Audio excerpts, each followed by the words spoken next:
My name is Ethan Carter. I'm 34, a software engineer who built a quiet fortune investing in real estate. At my brother's wedding, my parents smiled at the crowd and said the greatest gift I could give was to disappear from their lives forever. What they didn't know was that the wedding hall they worshiped, the place they called perfect, belonged to me. The music swelled inside the hall, a polished string quartet playing softly while glasses clinked and conversations blended into a constant hum. I stood near the edge of the long banquet table, my eyes drifting over the glowing chandeliers and rows of perfectly arranged white roses. This was Daniel's night, the grand celebration my parents had dreamed about for years. I had expected to feel some measure of pride for my younger brother. Maybe even happiness, but all I felt was an emptiness that pressed against my chest like a weight I could not shake. My mother leaned toward my father, her hand brushing the sleeve of his tailored suit. I caught her words, though they were barely more than a whisper. She said the best gift I could give Daniel tonight was to disappear from the family for good.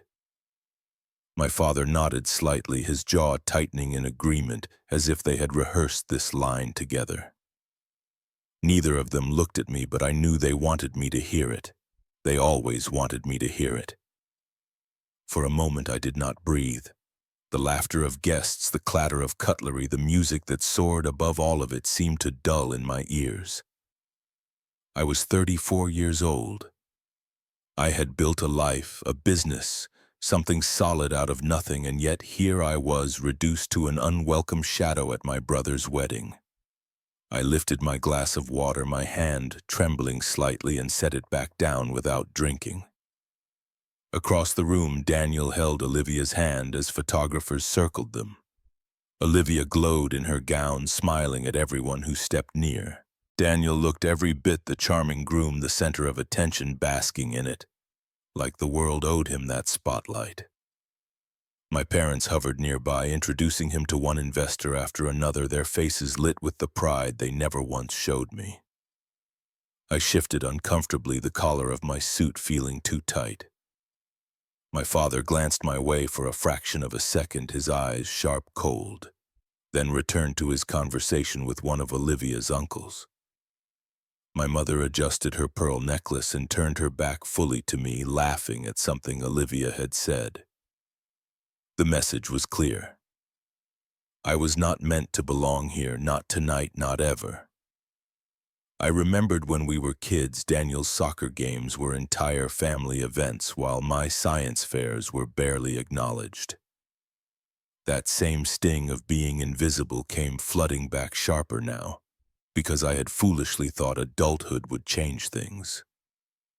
It never did. My parents had made their choice long ago. Daniel was the son who could do no wrong. I was the son who should have never existed. A server stopped by and offered champagne. I shook my head, my throat dry, my mind too clouded to take anything. The server moved on, and I stared at the bubbles rising in the flutes on the tray, wondering if it would numb me to drink. But I needed clarity, not haze. I needed to hold myself steady. My parents' words looped in my head, each repetition carving deeper. The best gift you could give is to disappear. A burst of applause erupted near the center of the hall, where Daniel and Olivia shared a kiss for the cameras. I clapped weakly, my palms barely touching, and then let my hands fall to my sides. Around me, conversations spun about careers, investments, vacations, all the small triumphs people wore proudly in social settings like this. I had my own triumphs, more than enough to fill a dozen conversations, but none of it mattered here. Here my story had no place. My gaze dropped to the polished floor, to the reflection of the golden lights trembling on the surface. My chest tightened. I thought of walking out right then, leaving the Carter family to their show, but something held me still. A part of me wanted to see just how far they would go.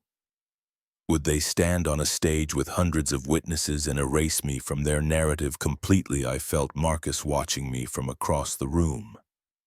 He lifted his glass slightly, his eyes steady, the only person in this room who knew the truth that I carried.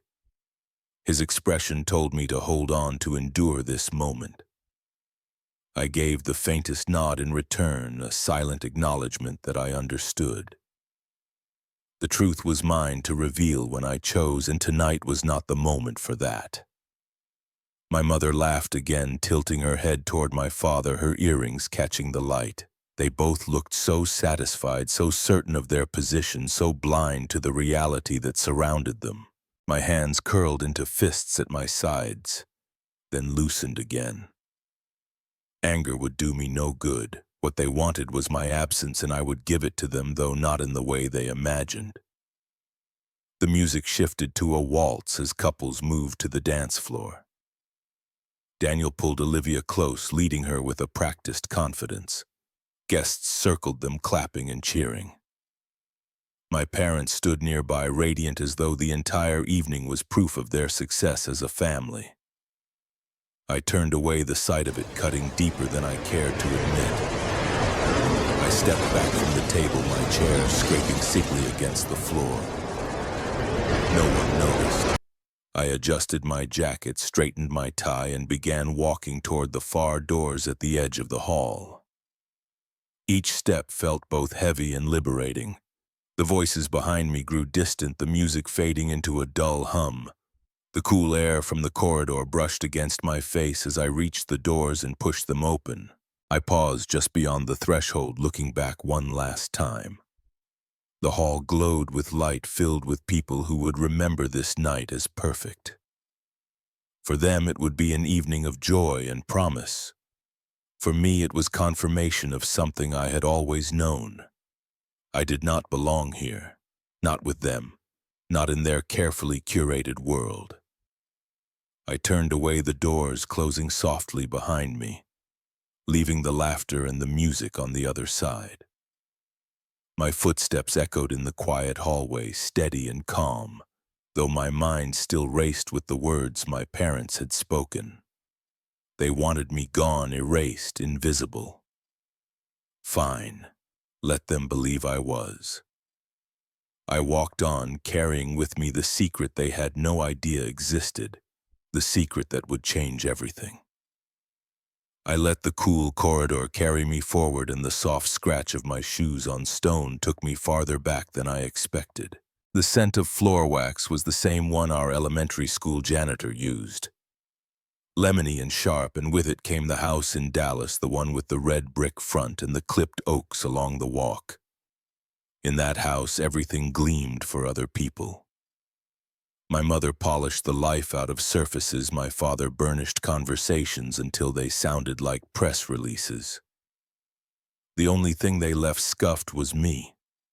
Mornings started with the Dallas paper spread across the kitchen island, and my father ranking headlines by how useful they were to his clients.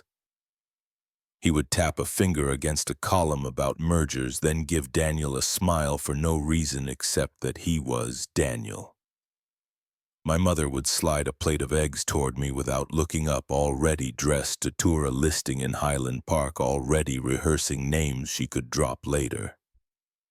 Daniel would talk about practice and who said what and who promised what, and every sentence he floated landed in a warm place on our parents' faces. When I mentioned the small circuit I had soldered the night before, my father would say that was clever, in the same tone he used when a waiter got his order almost right.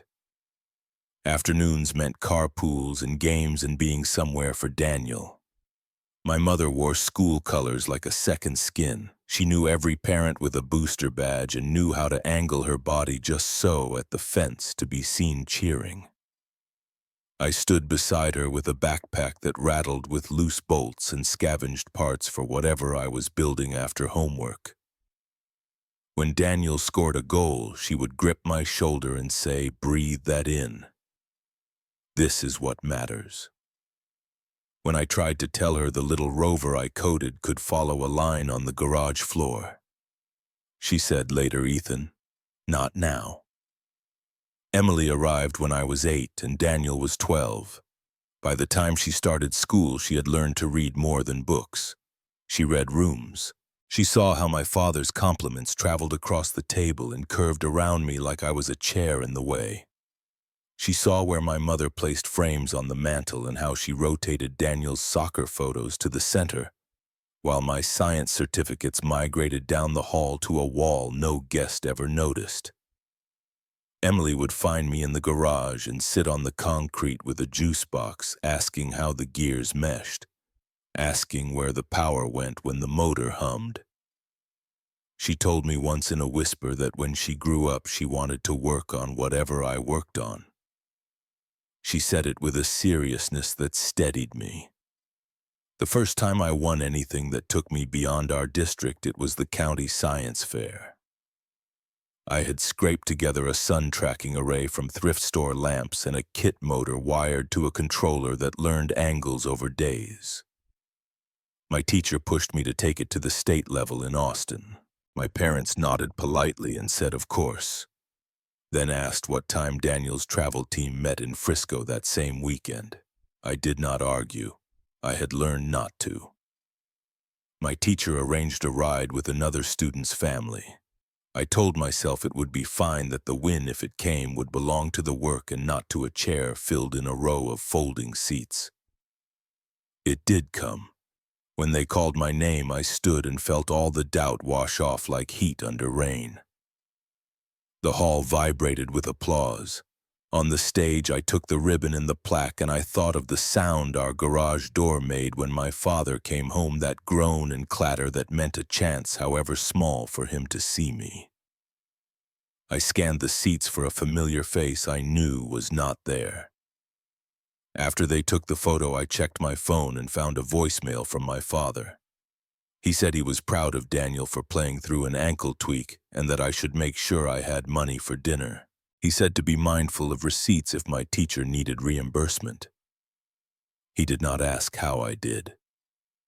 On the bus ride back, I kept the ribbon folded in my jacket pocket, the fabric warm from my palm. Emily met me at the front door with a construction paper banner she had made herself. She had drawn a sun with lines like fireworks and taped the banner crooked above the doorway to the kitchen. My mother gave a small clap with her fingers pressed together so the sound was soft and polite. She said the banner was cute and asked me to help move a vase to make room for the trophy. Then she placed the plaque on a sideboard near the back hallway where no one lingered. My father walked in from the garage and told me Daniel had 2 assists and that the scouts had been at the field. He said if I wanted pizza, I should order it soon before they turned in. That night, I ate at the island with Emily while she quizzed me about solar angles and made sound effects for tiny robots that I pretended not to need. The summer I turned 15, they hosted a barbecue for my father's colleagues and some clients who treated his backyard like a networking lounge. The grill hissed, the ice in the metal tub cracked, and everyone wore the same smile I would later recognize at company holiday parties. I carried a tray of burgers to the patio and heard my father's voice off to the side where he stood with a neighbor who worked in wealth management. He spoke in a tone he used for serious subjects. He said it made no sense to tie assets to me because I would be fine on my own. He said Daniel needed structure and incentive and that one day everything in the house would land in Daniel's hands. He called it a practical decision. My mother said that was true, that I was too independent anyway, that I did not want the same things the family valued. They did not know I was there. My body felt like I had stepped into a freezer. I set the tray down and pretended to fetch napkins from the kitchen so no one would ask why my face had flushed to the color of the coals. Later, Emily found me on the stairs. She said she heard them too. She said that just because a decision was practical did not mean it was fair. She put half a cupcake in my hand and told me she would make a better banner next time, one that covered the entire wall. I laughed because that was the only way to keep from breaking. When the guests left, my mother rinsed serving platters with a sigh of contentment. and told my father the evening had gone perfectly. There were other days that drew the line darker. A winter pep rally where Daniel won a Silly Spirit Award and my father left my math team awards night to catch it.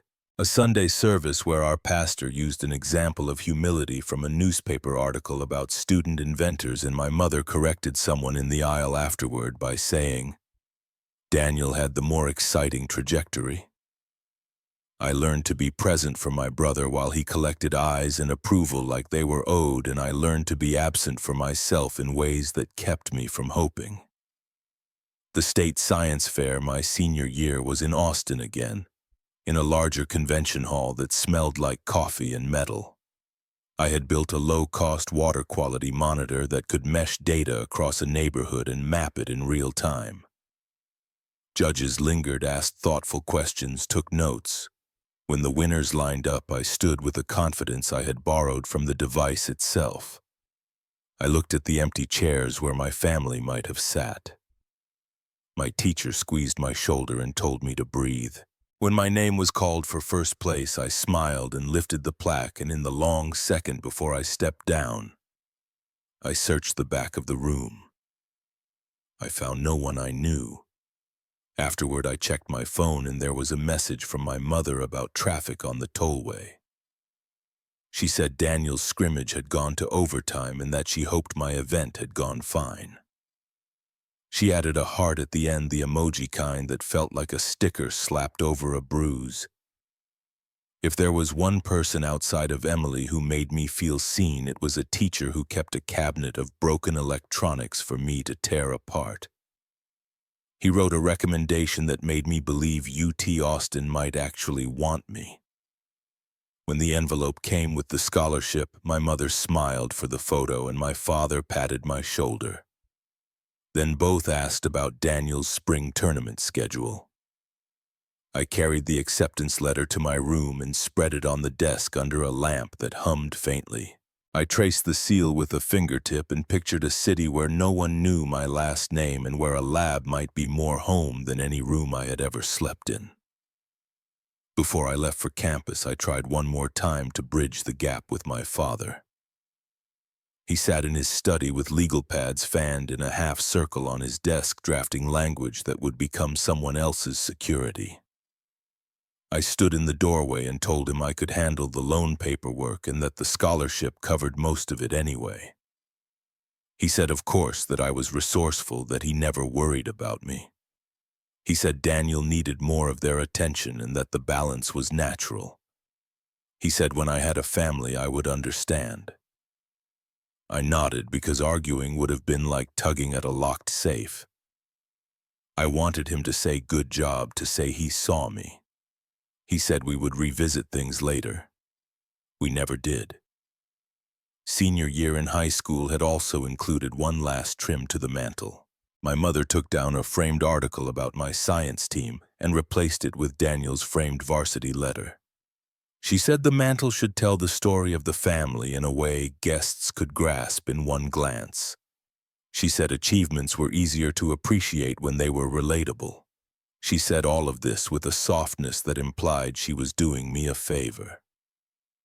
Emily watched from the stairs and later moved my frame to the end of the upstairs hall so at least we would see it each night. When I thanked her, she said, "You earned more than a hallway." She said that in her tiny, fierce voice that promised a day when she would call them out. I thought about those halls as I paced the quiet wing of the venue. The way the light puddled beneath sconces here reminded me of the patches of gold on our stairs at dusk. My phone buzzed. A message from Emily flashed on the screen. She asked if I was doing all right. I stared at the words, felt the familiar knot that formed whenever she reached for me, and I did not want to pull her into the dark. I typed that I was fine. I added that the ceremony was beautiful. She replied with a single heart. Not the sticker kind, the kind that came from her. I tucked the phone back into my pocket and leaned against the cool wall. My breath slowed. The corridor bent ahead and the far door opened to a terrace that looked over a sweep of oaks and string lights. Somewhere out there, a photographer was telling Daniel and Olivia where to put their hands. Somewhere in the hall, my parents were soaking in the glow like they had installed the bulbs themselves. I stood between all of it, quiet, steady, the product of rooms where I was expected to disappear and garages where I learned to build something from scraps. The night held its breath and let it out in a rush of music when someone opened a set of doors down the corridor. I straightened. I had other memories waiting, better ones that did not ache when I touched them. For now the past had done what it always did. It explained the shape of the present. I pushed off the wall and walked toward the terrace, the air cooler there. The view wide enough to hold what came next. College was the first real break I ever had from the suffocating weight of my parents' expectations. I left Dallas behind in the fall of 2007, when I stepped onto the campus of the University of Texas at Austin. The red brick buildings and the relentless Texas sun felt like freedom. I had earned a full scholarship in computer science, something my parents barely acknowledged at the dinner table. My father muttered that technology was just a fad, that real money was in finance. My mother nodded in agreement while passing mashed potatoes to Daniel, who had just been accepted into NYU's Stern School of Business with their full financial backing.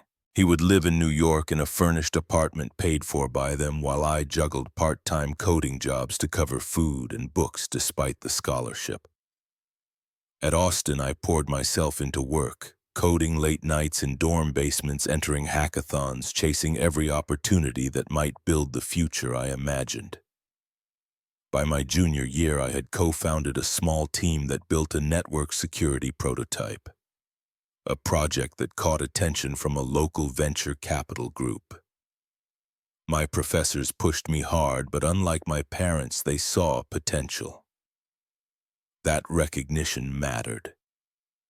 Meanwhile, Daniel's phone calls home were filled with stories of networking events, fraternity galas, summer internships his professors had lined up. My parents' voices lit up when he called. When I called, their tone was clipped, distracted, like I was stealing their time. Emily was the only one who checked on me. She asked about my projects, even sat through long explanations she probably didn't fully understand. In 2015, when I was 26, I officially launched a cybersecurity startup out of a cramped office space in Austin. I worked 12-hour days fueled by ramen noodles and stale coffee, building software that could detect data breaches before they spread. Investors were skeptical at first, but a Fortune 500 company signed on as a client within our first year, and suddenly doors opened. By 2017, we had dozens of employees and millions in revenue. I still remember calling my parents that year to share the news of a major government contract we had landed. My father's response was flat. He asked if I had considered applying for a real job in banking like Daniel.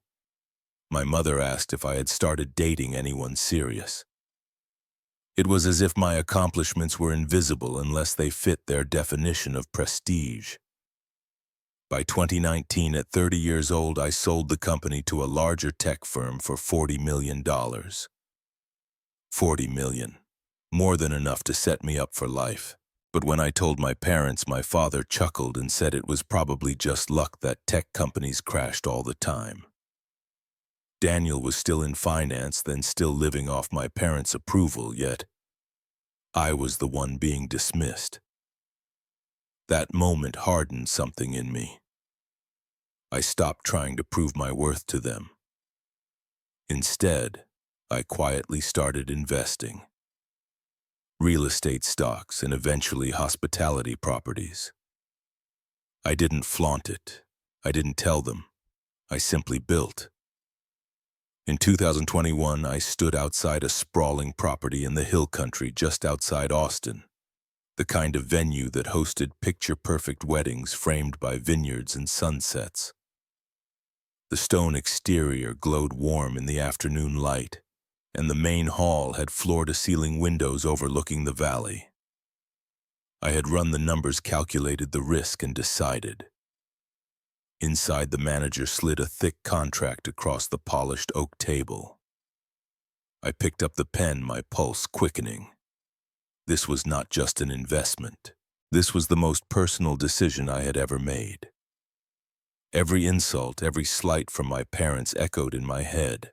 They believed I would never be more than the background to Daniel's brilliance. But here with this signature, I was securing something tangible, something permanent. The pen scratched across paper as I signed. My hand shook not from doubt, but from the weight of the moment. I pressed the final page down firmly, leaving no room for hesitation. The venue was mine. The air seemed to shift lighter somehow, as if the world recognized the choice I had just made. When I walked out into the bright Texas sun, the wind carried a scent of cedar and soil. I closed my eyes for a moment, letting it sink in. This wasn't just a business move. It was the turning point. My parents had no idea. Daniel had no idea. But one day they would. I started my car, the contract folder resting on the passenger seat, and stared at the road ahead. For the first time in years, I felt not just successful, but untouchable. The future was mine to write, and I had just chosen the ink.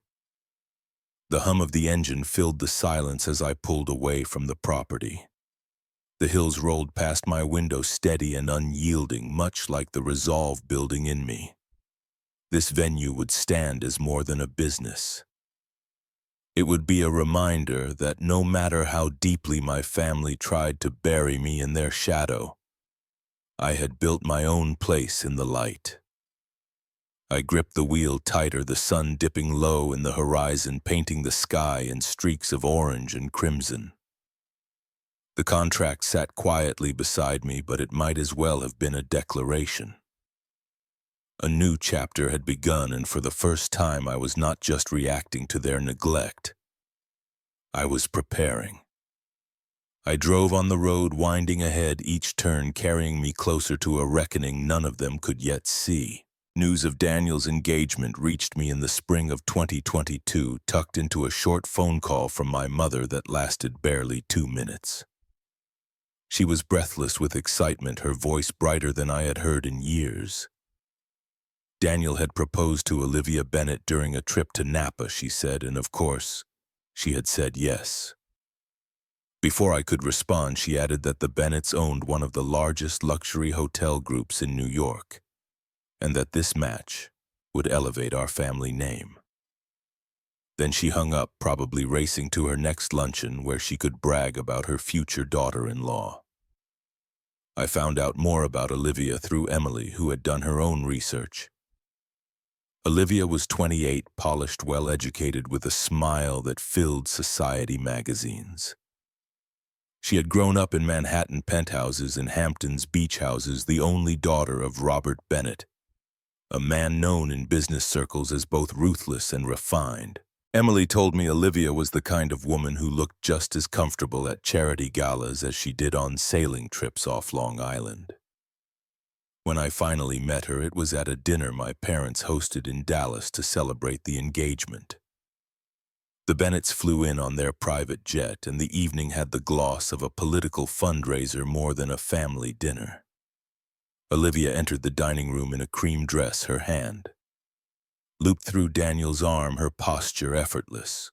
She greeted everyone with warmth, including me, though I noticed my mother subtly steering her attention back toward Daniel. Throughout the evening, Robert Bennett engaged my father in heavy conversation about markets and political donors. My father listened like a student eager for approval, nodding vigorously, quoting figures, trying to match the cadence of a man out of his league. I sat further down the table, quiet, half amused at how desperate my parents looked to impress. At one point, Robert shifted his gaze to me. His eyes were sharp, calculating, but not unkind. He asked me about my work, and I told him simply that I invested in technology and real estate. He asked a few more questions, not superficial ones, and I answered without embellishment. When the conversation moved on, he gave me a small nod, like he had understood something the others had missed. Dinner ended with toasts. My father raised a glass to Daniel and Olivia, his voice quivering with pride. My mother's smile stretched wider than I thought her face could allow. Olivia beamed and kissed Daniel's cheek as the room applauded. I clapped too, but my hands felt heavy, the sound dull in my ears.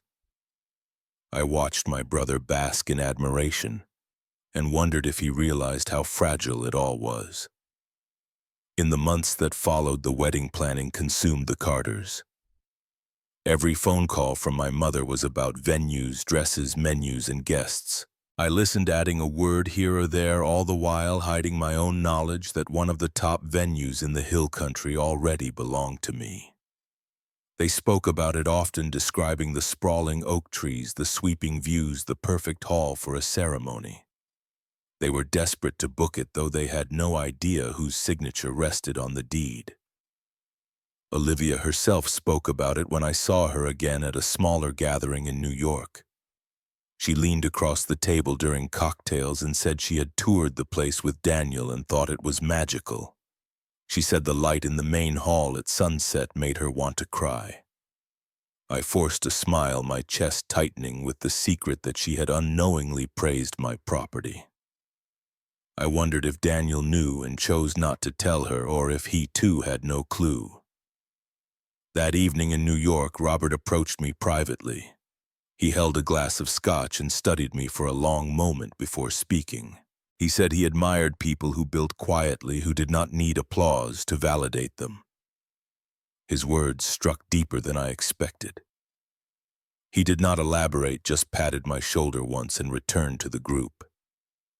It was the first time in years that I felt seen by an elder man. And it was not my father. As the engagement months turned into the final countdown to the wedding, I found myself invited to fewer conversations. My parents gushed about Olivia's family to anyone who would listen, flaunting the upcoming union as if they had brokered it themselves. I kept my distance, focusing on expanding my real estate portfolio, but every time I reviewed the financial reports from the venue, I thought of Daniel and Olivia walking those halls, admiring what they thought was simply another property. The night before the wedding, during the rehearsal dinner at a downtown Austin hotel, Olivia made a toast. She thanked her family, Daniel's family, and everyone who had traveled to be there. She described how she fell in love with Daniel's steadiness, his ambition, his charm. She spoke about the future they would build together. And then she mentioned the venue. She said when she first saw it, she knew it was the place where her life with Daniel should begin. Her eyes glistened and the crowd clapped. I sat quietly, my heart pounding at the irony. She had no idea the walls she adored belonged to me. I excused myself early that night, walking into the warm Austin air. The city pulsed with weekend energy, music spilling from bars, laughter echoing from sidewalks. But my mind was far from the revelry. I thought of Robert's words, of Olivia's innocent praise, of my parents' blind obsession with appearances. I thought of the paper I had signed months ago, the contract that made the venue mine.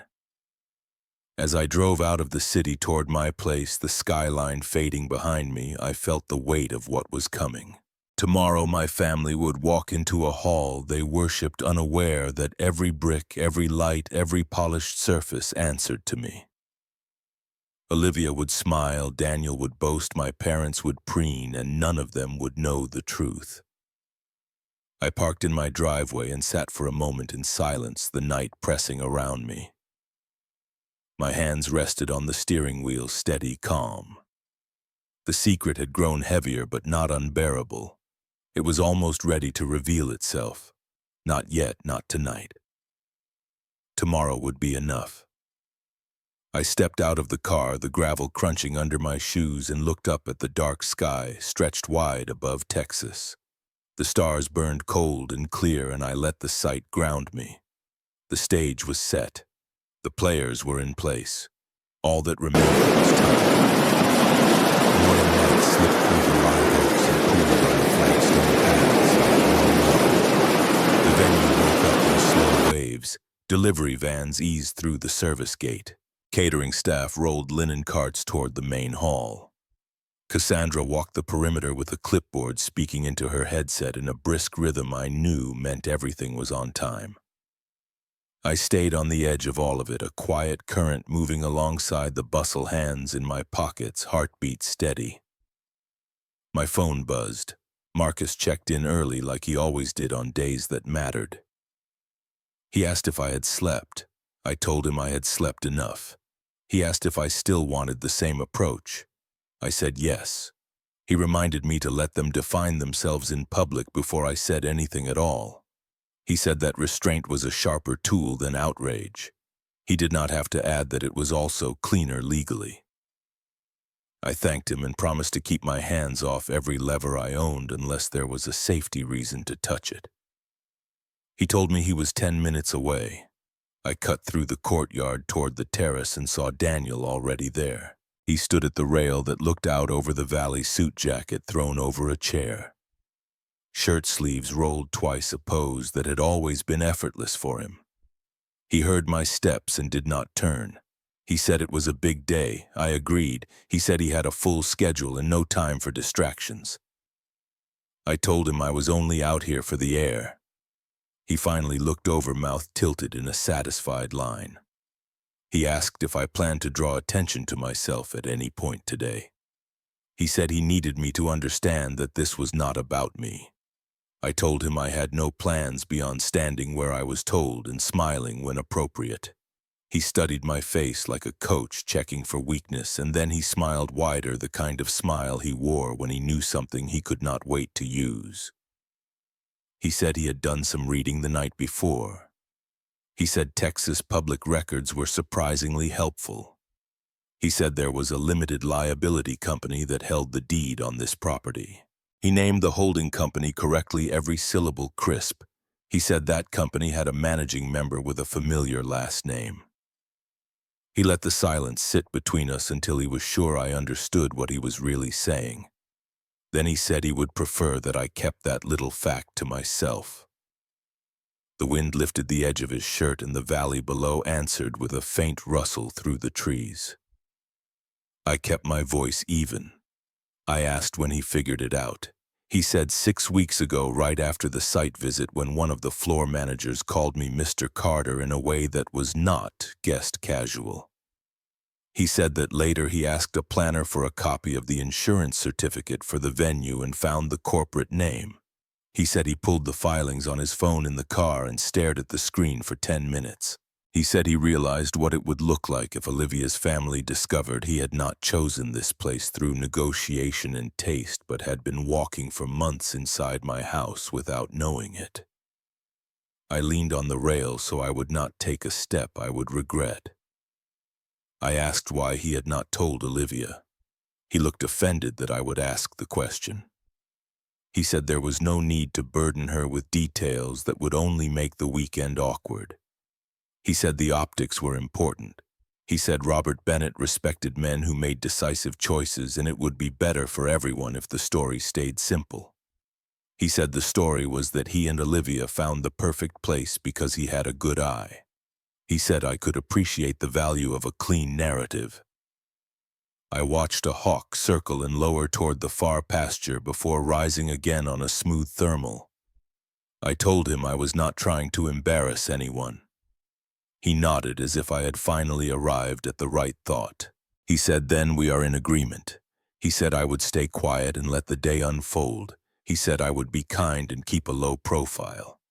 He said that would be the generous thing to do. He said I should do it for Emily if not for him. He liked adding Emily's name to things. It made him sound considerate. I asked what he would do if someone else connected the dots on their own. The corner of his mouth tightened. He said no one here would be rude enough to ask that kind of question. He said Olivia's friends did not dig like that and that her parents kept conversations at altitude. Then he stepped closer and dropped his voice. He said that if I made any move to claim credit, our parents would see it as a stunt. He said they would tell everyone I was trying to upstage the wedding. He said it would make me look small. I let that settle. The old ache in my chest tried to surface, the ache I used to mistake for grief before I learned it was simply muscle memory from years of standing in the wrong place. I did not bother telling him that my name was nowhere on any sign or invitation by choice. I did not tell him that the holding company address was a nondescript box that Cassandra had trained the staff to treat me like any other guest unless I initiated otherwise. He thought he was saving the day from me. The day did not need saving. He adjusted his cuff, pleased with himself. He said since we understood each other, he had one more request. He said I should avoid the photographers as much as possible. He said there would be a spread in a magazine and it would complicate the layout to have me appear in too many frames. He said the word layout like he had practiced it in the mirror. I told him I would manage my position like a professional extra. He pretended not to hear the edge in my voice. Footsteps and the sound of heels on stone cut across the terrace. Olivia walked out with a wedding planner and a seamstress who held a garment bag like a priceless painting. Olivia smiled when she saw us and said the light was perfect and that this place felt like the start of a promise. She reached for Daniel's hand. Daniel squeezed her fingers and promised that everything would go exactly to plan. He said the venue had outdone itself. Olivia thanked the planner and then looked at me. Her tone warm. She said she hoped I liked the space as much as she did. She said it felt like magic when the doors opened and the valley poured in. I told her the light was reliable and that the staff knew how to make it look like a dream without letting anything slip. I kept my words careful, pointing praise in the right directions, never toward ownership. She asked if I had ever been to a wedding here before. I said I had attended a couple of events.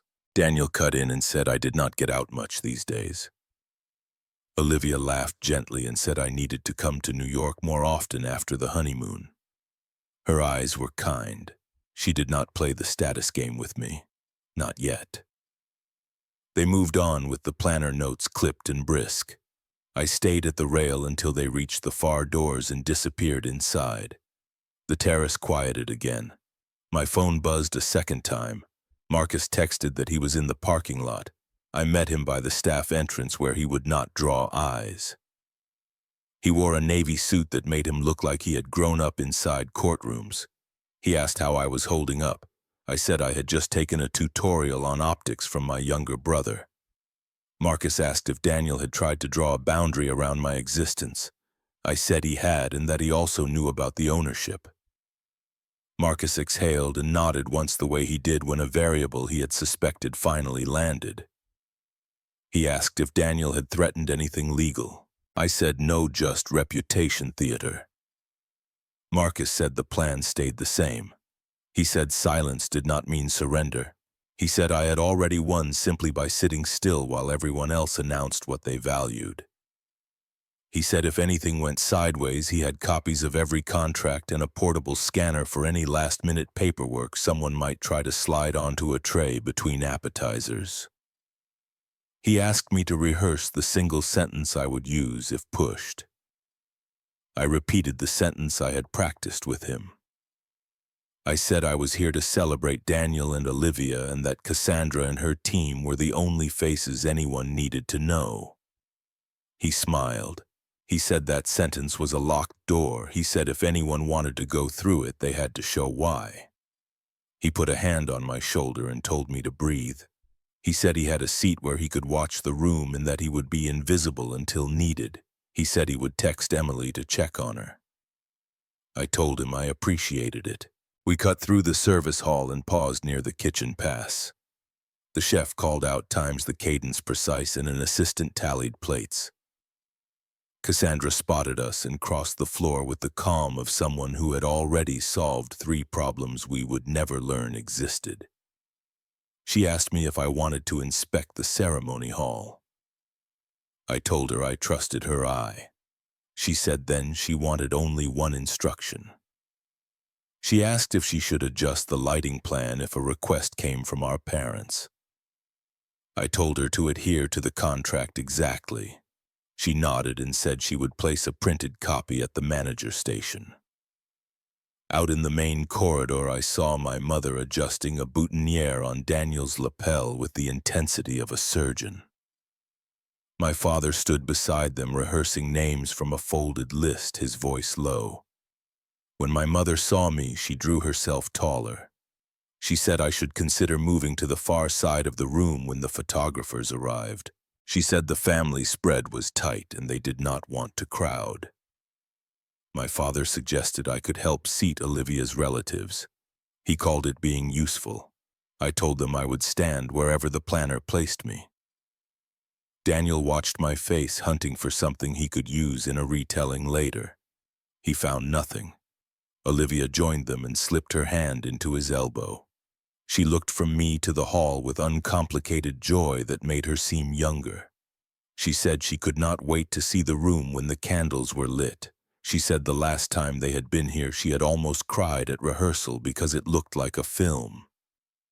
Daniel agreed and said he had known from the start that this was the perfect place.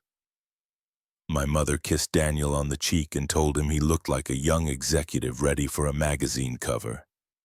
My father told him to remember that the right handshake could change a life. Olivia laughed and told them both to relax. Daniel basked in the glow. The image was complete. I stepped back toward the side corridor, the sound of the room dimming at the edges. Marcus texted that Emily was near the garden and wanted a minute with me. I told him I would meet her under the oak by the fountain. As I walked, the staff doors swung open and a breeze from the hill drifted in cool and clean. The hall smelled faintly of lemon polish and fresh flowers. Somewhere a violin tested a phrase. Somewhere a printer spit out a final seating chart. Somewhere a planner told a florist to add one more stem to a low arrangement so it would read balanced in photographs. I reached the garden and saw Emily standing under the oak, hands clasped, eyes shining with that fierce light she always had when she believed in me more than I believed in myself. She asked if I was all right. I said I was exactly where I needed to be. She nodded and said she wanted to tell me something she overheard last night. She said it would not surprise me, but that I should hear it anyway. I listened while the fountain kept its quiet rhythm and the day moved toward the hour when all the pageantry would begin. The morning sun filtered through the tall windows of the Carter estate, warm light falling across polished wood floors and family portraits that had always told only one side of the story. I had returned from the terrace the night before with the secret still locked tight inside me.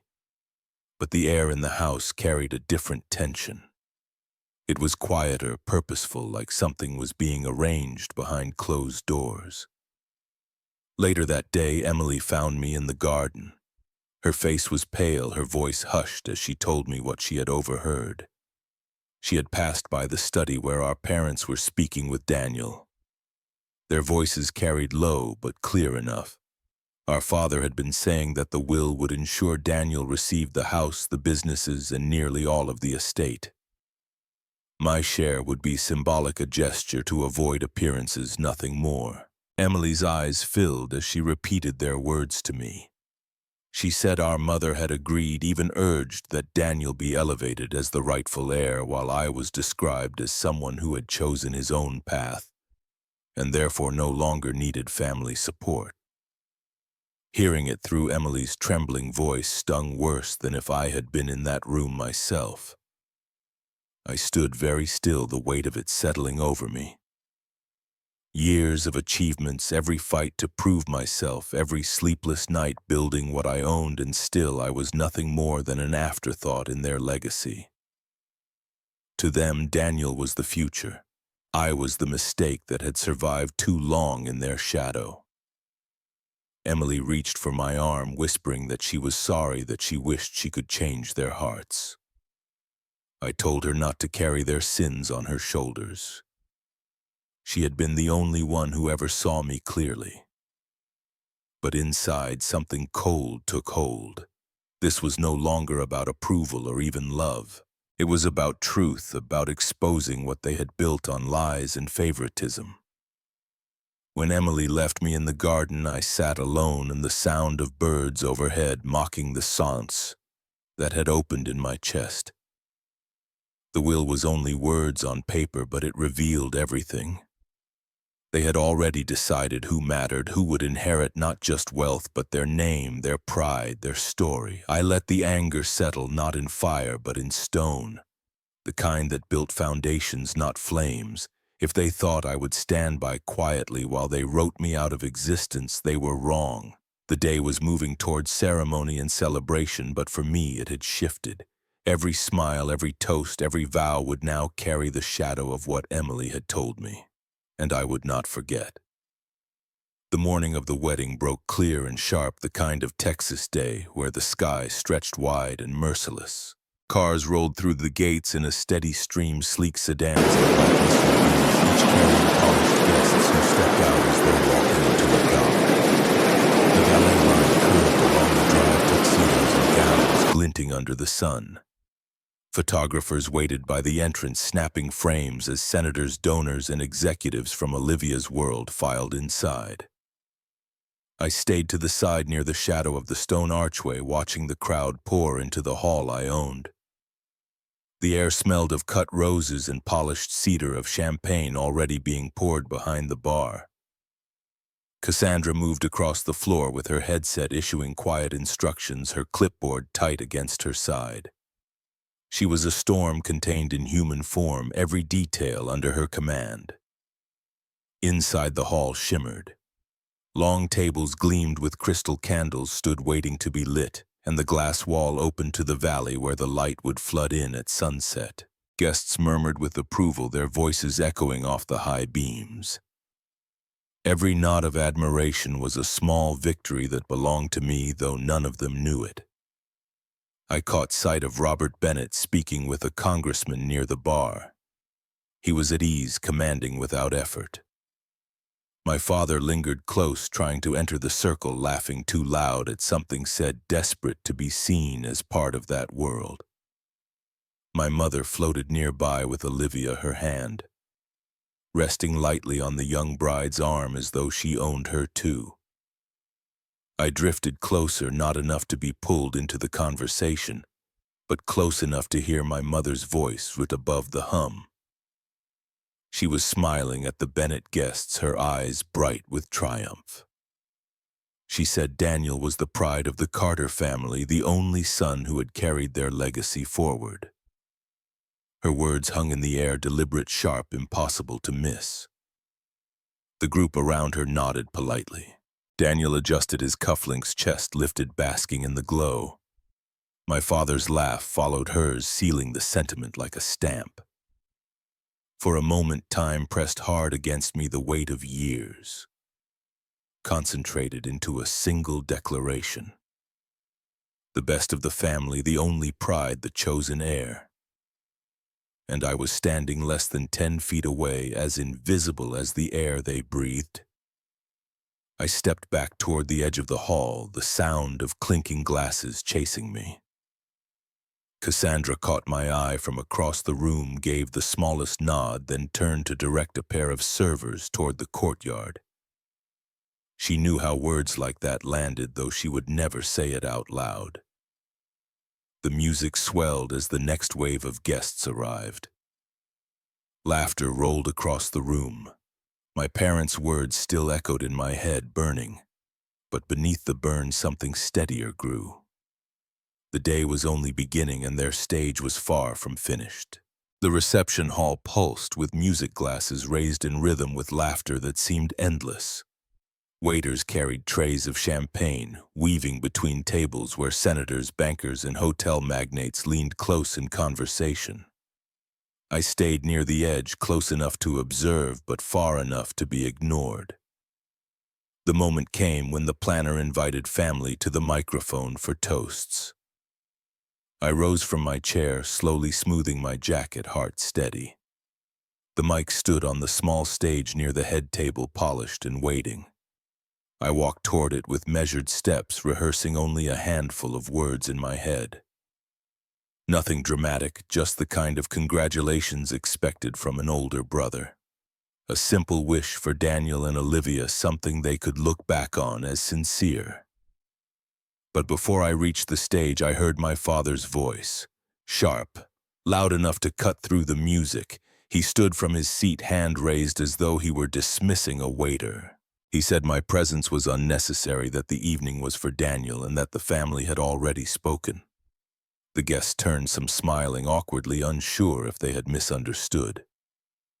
My mother added, her voice a brittle laugh covering the edge of her words. She told the crowd that I was better at keeping to myself, that I was not one for speeches. Then my father raised his voice higher, no longer hiding what he wanted. He said my presence only embarrassed the family, that the best thing I could do tonight was step away. The room stilled. Forks paused above plates, glasses froze mid-air. Olivia's eyes widened, confusion flickering before Daniel leaned toward her, whispering something that made her look down at the tablecloth. My chest felt like stone, heavy but unbreakable. I met my father's eyes, then my mother's, and finally Daniel's, who smirked with the smallest curl of satisfaction. I stood there, hands loose at my sides, every eye waiting for me to answer. Instead, I nodded once. A quiet gesture, not surrender, not agreement, just acknowledgement that I had heard them clearly. The silence stretched, broken only by a cough from the back of the room. I turned from the stage and walked toward the side doors. My shoes tapped against the polished floor, steady, deliberate. Guests shifted as I passed, their gazes following whispers already forming. No one stopped me. Near the exit, I caught Marcus's eyes. He sat 2 tables back, watching everything with the calm of a man who had already predicted the script. He tilted his head just slightly, a signal not of pity but of patience. His expression said to wait, to let them continue writing their own downfall. I pushed open the door, the music dimming as it closed behind me. The corridor outside was cooler, quieter, the faint hum of air conditioning a relief against the heat that had built in my chest. For a moment I stood still, listening to the muffled sound of applause starting again in the hall. The show went on without me, but the story was not finished. The corridor stretched quiet ahead of me, lined with framed photographs of the property in seasons past. I walked slowly, letting the muffled noise of the reception seep through the walls. My heart was steady, my mind sharper than it had been in years. They thought they had dismissed me, erased me in front of a room full of witnesses, but the walls themselves belonged to me. I stopped by a window that overlooked the back terrace. Staff moved in precise patterns, trays of hors d'oeuvres, balanced wine poured in clean streams into waiting glasses. Cassandra's voice carried low and firm as she issued directions into her headset. She caught sight of me through the glass and gave a nod, no surprise in her face. Only the confidence of someone who knew the truth was already secure. Back inside the main hall, the schedule pressed forward. The band shifted songs, servers refreshed plates, and speeches lined up one after another. I slipped along the edges close enough to see without being seen, and caught the moment when my parents began to press their weight on the staff. Linda waved down a planner near the dessert table, her smile brittle, her tone sharp. She insisted that the cake cutting be moved up before the next set of toasts. She said it would photograph better while the crowd was still lively. The planner stammered, then glanced toward Cassandra. Cassandra approached with her calm stride headset still in place. She listened without interruption as Linda repeated the demand. Thomas standing behind her with arms folded like an enforcer. When Linda finished, Cassandra flipped open the binder she always carried. Her voice was level, polite, but absolute. She said the schedule was locked, that every detail had been signed weeks ago, and that changes could not be made without breaching contract. Thomas stepped forward, lowering his voice but raising his threat. He said exceptions could be made, that it was their son's wedding and that rules were for less important occasions. Cassandra did not flinch. She tapped the contract with her finger and told him every guest, every vendor, every service had been arranged around the timeline agreed upon. To shift it now would cause disruption and penalties. Linda's face flushed deep red. She said this was unacceptable, that her son deserved better treatment, that money should be enough to adjust whatever needed adjusting. Cassandra held her ground, voice calm as ever. She said the integrity of the event depended on the contract and that her job was to protect that integrity. The tension spread like a crack through glass. Guests nearby turned their heads, whispers blooming along the tables. Thomas straightened his jaw rigid and demanded to know who had the authority to override the decision. Cassandra closed the binder, meeting his eyes without hesitation. She said if they had concerns, they should take them directly to the owner of the property. The words fell like stones into water, rippling out into silence. For a moment, my parents said nothing, their faces caught between outrage and confusion. Linda blinked, then asked flatly who that was. Cassandra only offered a measured smile, not answering, not needing to. I stood at the edge of the room, the distance between us thick with unspoken revelation. My parents searched the hall as if the answer might be written on the walls, unaware that their question had already been answered long ago. The music resumed, awkward at first, then louder as if to mask the break. Guests shifted in their seats, pretending not to notice, but the glance of curiosity lingered. I turned from the scene and stepped back into the corridor, the air cooler, the night drawing closer. The story was beginning to bend, and they had no idea where it would land. The toasts began with a rhythm, glasses raised, polite laughter filling the hall as one speaker after another praised Daniel and Olivia. Words about ambition, love, legacy. I lingered near the back half in shadow, letting their voices wash past. The candles on the long tables flickered against glass, catching the edges of sequined gowns and polished shoes. Everything gleamed, but the surface was already cracked. Then Robert Bennett rose from his chair at the head table. He held his glass high, his voice carrying with the ease of a man who had made speeches his entire life. The crowd quieted, leaning in, drawn to his presence. He spoke about family, about trust, about how proud he was to see his daughter begin her life with a man who would stand beside her through anything. As he turned slightly, his eyes swept the room and landed on me. He smiled faintly, and in that moment I knew what was coming, though no one else did.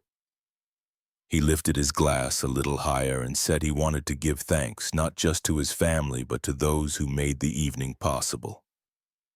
He said this venue was among the finest he had ever seen, a jewel in the Texas Hill Country. And then he said what no one else dared say aloud. He said it was extraordinary that Ethan Carter, Daniel's older brother, was the man behind it. The words struck like thunder. For a second, the entire hall seemed to hold its breath. Then came the shift. Every head turned in unison, eyes pinning me where I stood. The chatter died into silence. Forks stilled against porcelain glasses froze midair. I straightened my face, calm though my pulse roared in my ears. My parents sat rigid at the head table, color draining from their faces. Linda's smile collapsed into a thin line, her hand clutching the stem of her glass so tightly I thought it might snap. Thomas stared at Robert, then at me. His jaw-tight, eyes wide with something between fury and disbelief. Daniel's expression was the sharpest cut of all. His mouth twitched as though he might object, but no words came. His face flushed, then drained his confidence, slipping as the realization settled over every guest. The perfect image he had built was cracking in real time, and he could do nothing to stop it. I let the silence stretch. Not with arrogance, not with flourish, only with the steadiness of someone who had lived too long unseen. A few whispers broke from the back of the hall, speculation tumbling out in hurried tones. Guests leaned toward each other, confirming with nods that Robert had indeed said my name. Robert, oblivious to the chaos he had unleashed, continued speaking. He praised the elegance of the venue, said it was a reflection of vision and discipline, said it set the stage for a marriage that would be remembered. His voice was warm, full of admiration. He ended his toast with a smile directed toward me before turning back to Olivia. The applause was scattered, at first hesitant, but it built into something louder, uneven, charged with confusion. Some clapped out of respect for Robert, some because they thought they should, and some because they suddenly saw me in a different light. I met my father's eyes across the room. His face was pale, lips pressed into a line so thin it disappeared. My mother turned her head away, unable to look at me. Daniel reached for Olivia's hand, but she was already studying me with new curiosity. Her brow furrowed as if reevaluating every conversation we had ever had. The air in the hall shifted. The perfect pageant had been interrupted. The story they had worked so hard to script was now rewritten, and I had not spoken a word. I lowered my gaze for a moment, breathing steady, then looked back up at the rows of faces still watching. There was no need to add anything. The truth had already been spoken, and it was enough. The band struck the first note of the next song too loud in an attempt to restore normalcy. But the damage was done. The music could not drown what had been revealed. I turned from the tables and walked slowly toward the far doors, leaving behind the storm I had not started but had always known would come. The air outside the hall was cooler, but the murmur of voices carried even through the heavy doors. I paused in the corridor, my hand brushing against the stone wall, steadying myself. Inside, the unraveling had begun. I could feel it. Through a crack in the door, I caught flashes of what was happening. Reporters who had been invited for society coverage were now lifting cameras higher, snapping with urgency. Guests leaned close, whispering behind hands, their eyes darting between my parents and Daniel. The perfect image was gone. What remained was raw, exposed, undeniable. Linda sat frozen at the head table, her face drained of color. She tried to fix her expression into something pleasant, but it was too late. Every time someone glanced at her, their lips tightened, their brows lifted, and the weight of judgment grew heavier. Thomas shifted in his chair, pulling at his collar, his forced smile looking more like a grimace. Daniel attempted to recover, laughing too loudly at a comment from one of Olivia's bridesmaids, but his voice cracked and the sound fell flat.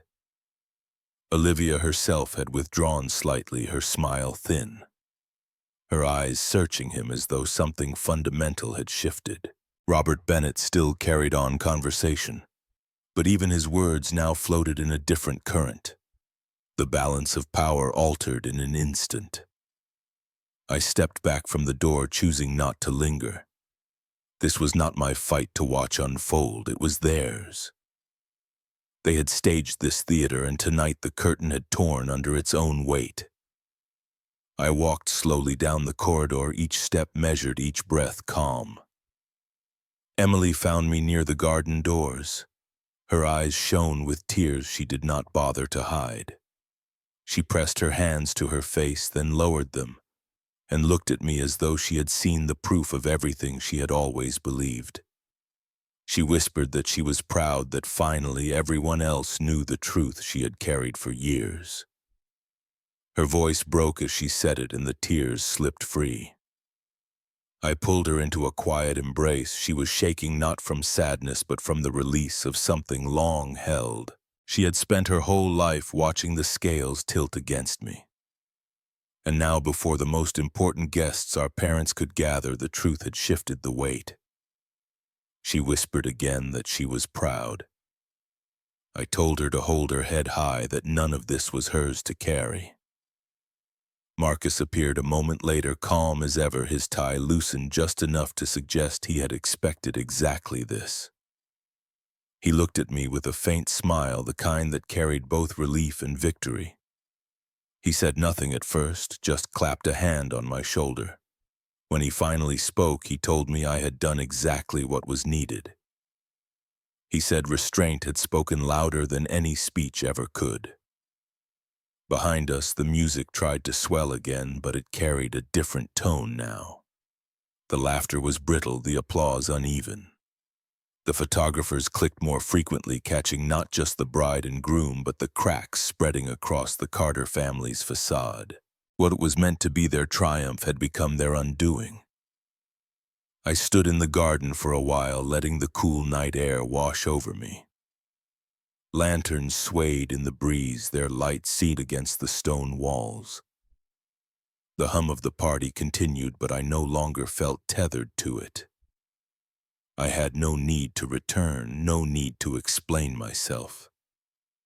The truth was planted, and it would grow in every whispered retelling long after tonight. Through the glass wall of the hall, I saw my parents conferring in low, desperate tones, their faces etched with panic. Guests leaned away from them, politely excusing themselves with tight smiles. The space around them widened, an invisible circle of isolation forming in a room they once commanded. Daniel tried to regain the stage, pulling Olivia close. But she did not mirror his warmth. Her body angled away slightly, her expression unreadable. I could see the calculation in her eyes, the silent weighing of what she had married into. The Bennetts had welcomed the Carters for what they believed they were. Now they were forced to face what they truly were. I turned away from the window and began to walk toward the parking lot. My pace unhurried. Marcus fell in step beside me, Emily just behind. None of us spoke for a while. The gravel crunched softly underfoot, the night sky stretched endless above. As I reached my car, I glanced back once more. The hall glowed bright, but the glow no longer looked like celebration. It looked like fire consuming its own fuel, brilliant but unsustainable. I opened the car door, Emily calling Sully from behind. That she loved me, her voice breaking with both sorrow and Marcus gave me a nod, his smile still steady, the kind of smile that carried the promise of tomorrow. I slid behind the wheel, the engine rumbling to life, and sat for a moment with my hands resting on the steering wheel.